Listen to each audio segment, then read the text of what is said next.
कोई मोटरसाइकिल है 22,000 रुपये में ख़रीदी और इसकी मरम्मत पर 3,000 रुपये खर्च कर दिए, फिर उसने इसे 12% लाभ पर बेच दिया। यदि वह इसे 500 रुपये कम में बेचता तो उसका लाभ परसेंट क्या होता है, ये बताना है। तो देखो, मैंने आपको बताया था, आपकी और हमारी बात हुई थी पिछली क्लासों में। क्या बात हुई थी? मैंने आपको कहा था कि एक होती है सीपी। सीपी मतलब कॉस्ट प्राइस, इसको हम बोलते हैं क्रय मूल्य। तो जितने रुपए की कोई वस्तु बन के तैयार होती है वो क्या होती है, उसका सीपी होता है, क्रय मूल्य होता है। या कोई वस्तु हमें जितने रुपए की पड़ती है, जैसे यहाँ पे देखो ये सवाल में 22,000 रुपये की तो इसने खरीदी और 3,000 रुपये इसकी मरम्मत पर लगा दिए। तो इस भाई साहब को ये बाइक कितने रुपए की पड़ गई? 25,000 रुपये की। तो 25,000 यहाँ पे क्या होगा, इसका सीपी होगा, क्रय मूल्य होगा।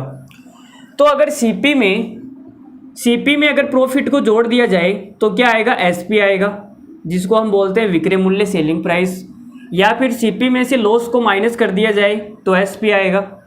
अब कुछ भाई साहब क्या करते हैं, उनको पता है कि महिलाएं मार्केट में आएगी और उनसे कुछ पैसा कम करवा लेगी, तो वो क्या करते हैं, पहले इसको बढ़ा के लिख देते हैं। ले भाई, इसको बढ़ा के लिख देते हैं। वो क्या होता है, अंकित मूल्य, ताकि महिलाएं आएगी और पैसा कम करवाएगी तो इनके सेलिंग प्राइस पर या इनके प्रॉफिट पर कोई फ़र्क नहीं पड़ेगा। मान लेते हैं महिला ने कुछ पैसा कम करवा दिया, तो कुछ पैसा कम करवा दिया, उसको हम क्या बोलेंगे, डिस्काउंट। तो एमपी पे डिस्काउंट दे दिया तो क्या आ गया, एसपी आ गया। ठीक है, तो ये हमारी और आपकी बात पिछली क्लासों में हो गई है। अब आगे की बात करते हैं भाई, कमाल की बात। तो देखो भाई, 22,000 की मोटर बाइक ये खरीद के लाया, ये भाई साहब 22,000 रुपये में मोटर बाइक खरीद के लाए और 3,000 रुपये इसकी मरम्मत पे लगा दिए। तो आप ये बोलोगे भाई साहब को कितने रुपए की बाइक पड़ गई, 25,000 रुपये की।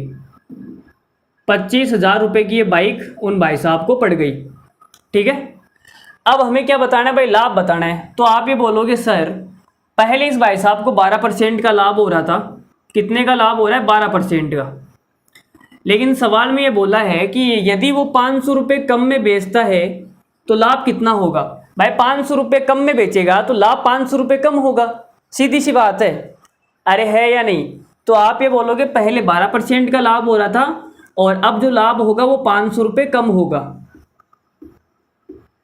तो हमारा इस सवाल का आंसर कितना आ जाएगा, ये वाला 12% माइनस 500। फिर एक बच्चा बीच में से खड़ा हुआ, सर ये क्या है?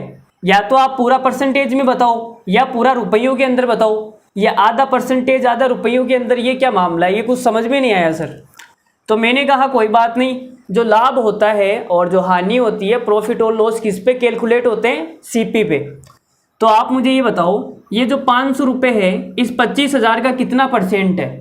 तो आपने निकाला भाई 500 जो है वो 25,000 का कितना परसेंट है, तो आपने निकाला तो आपको पता लग गया 3 जीरो से तो 3 जीरो गई, 25 से कम 25, 2%।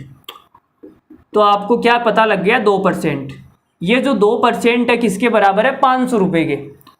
तो भाई हमने यहाँ लिख दिया 12% माइनस 2%, तो 10% का उस भाई साहब को क्या होगा, प्रॉफिट होगा। सवाल का आंसर कितना आ जाएगा, 10%। तो बताओ भाई हमारा गजब का मेथड आपको कैसा लगा? इस सवाल को इस मेथड से कैसे किया, किसने किया बताओ, कमेंट में बताओ फटाफट।